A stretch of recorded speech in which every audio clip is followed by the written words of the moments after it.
I know not everyone will agree with this, and that's just fine.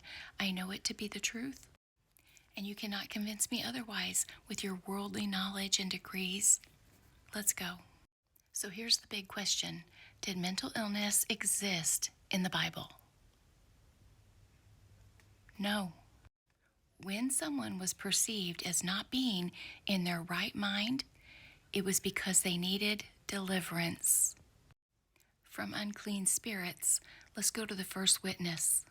Mark chapter 5, starting at verse 1. And they came over unto the other side of the sea into the country of the Gadarenes. And when he was come out of the ship, immediately there met him out of the tombs a man with an unclean spirit, who had his dwelling among the tombs, and no man could bind him, no, not with chains, because that he had been often bound with fetters and chains, but the chains had been plucked asunder by him, and the fetters broken in pieces, neither could any man tame him.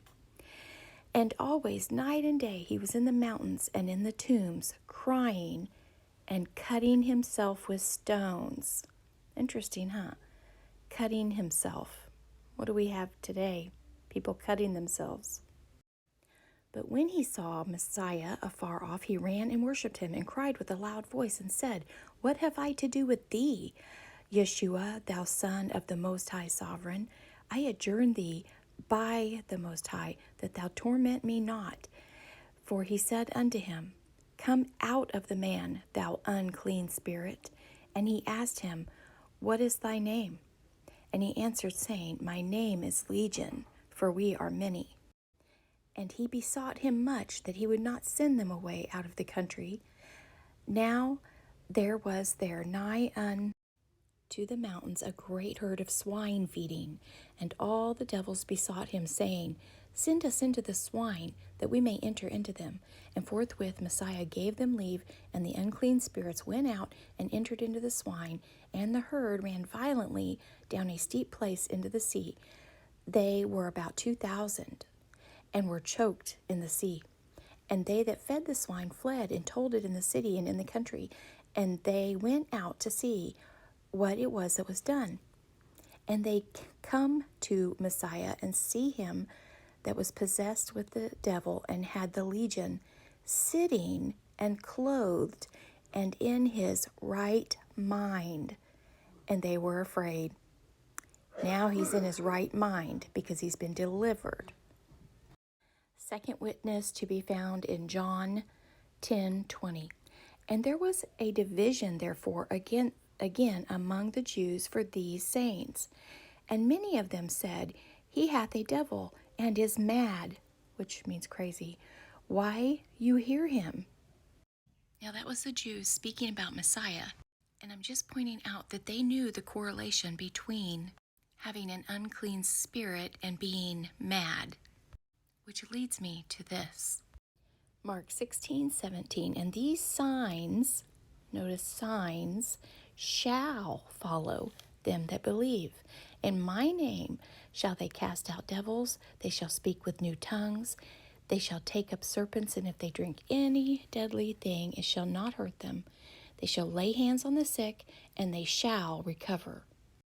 Now, please note, these are not gifts. They are signs that follow those who believe, right? It says it plainly, so it's not disputable. So if you are a true believer, then you can do this. Revelations 14:12, here is the endurance of the set-apart ones. Here are those guarding the commandments of the Most High and the belief of Yeshua. That's what a true believer is. Because faith without works is dead, right? James 2:26, for as the body without the spirit is dead, so faith without works is dead also. So we need faith and works. We don't just mentally ascend and say, well, I believe in JC. That's not how it works. So we are to keep the commandments of the Most High. Just as we see here in 1 John chapter 5, whosoever believeth that Yeshua is the Messiah is born of the Most High, and everyone that loveth him that begat loveth him also that is begotten of him. For this we know that we love the children of the Most High when we love the Most High and keep his commandments. For this is the love of the Most High, that we keep his commandments, and his commandments are not grievous, they're not burdensome. For whatsoever is born of the Most High overcometh the world, and this is the victory that overcometh the world, even our faith.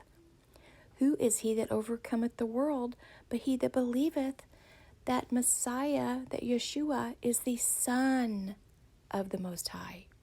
Now, a word of caution here. Do not attempt to cast out unclean spirits unless you are a true believer, or you can get hurt. For an example of that, go read Acts chapter 19 and go see what happened to the 7 sons of Sceva that tried to do that. Now, because you have this authority, should you go around casting out unclean spirits? No, only when you are led by the Father's Spirit and when you are willing to do at least some basic discipleship so they can stay clean. Otherwise, this can happen. Go to Matthew chapter 12, starting at 43. When the unclean spirit is gone out of a man, he walketh through the dry places seeking rest and findeth none. Then he saith, I will return unto my house from whence I came out. And when he is come, he findeth it empty, swept, and garnished. Then goeth he and taketh with himself 7 other spirits more wicked than himself, and they enter in and dwell there. And the last state of that man is worse than the first. Even so shall it be also unto this wicked generation. So this is why you need to be willing to take the time to disciple and make sure that they are baptized and understand they are entering into a covenant with the Most High. I had a wise pastor for about 20 years, and he encouraged self-deliverance, unless someone just couldn't get free. If possible, it's a very good thing for you to do the warfare yourself. So if you have an unclean spirit that's not letting go and he's causing fear, or that's causing you to keep sinning, take authority over it and command it to loose you in Yeshua's name. Then resist the enemy and he will flee from you. Luke 10:19. Behold, I give unto you power to tread on serpents and scorpions, and over all the power of the enemy, and nothing shall by any means hurt you. Notwithstanding, in this rejoice not that the spirits are subject unto you, but rather rejoice because your names are written in heaven. And just interesting to note, when I looked up serpents in the Strongs, it said as a type of sly, cunning, malicious person, and then it said Satan. So let's close with Messiah's last words when he was here. It definitely bears repeating. And these signs shall follow them that believe. In my name shall they cast out devils. They shall speak with new tongues. They shall take up serpents. And if they drink any deadly thing, it shall not hurt them. They shall lay hands on the sick, and they shall recover.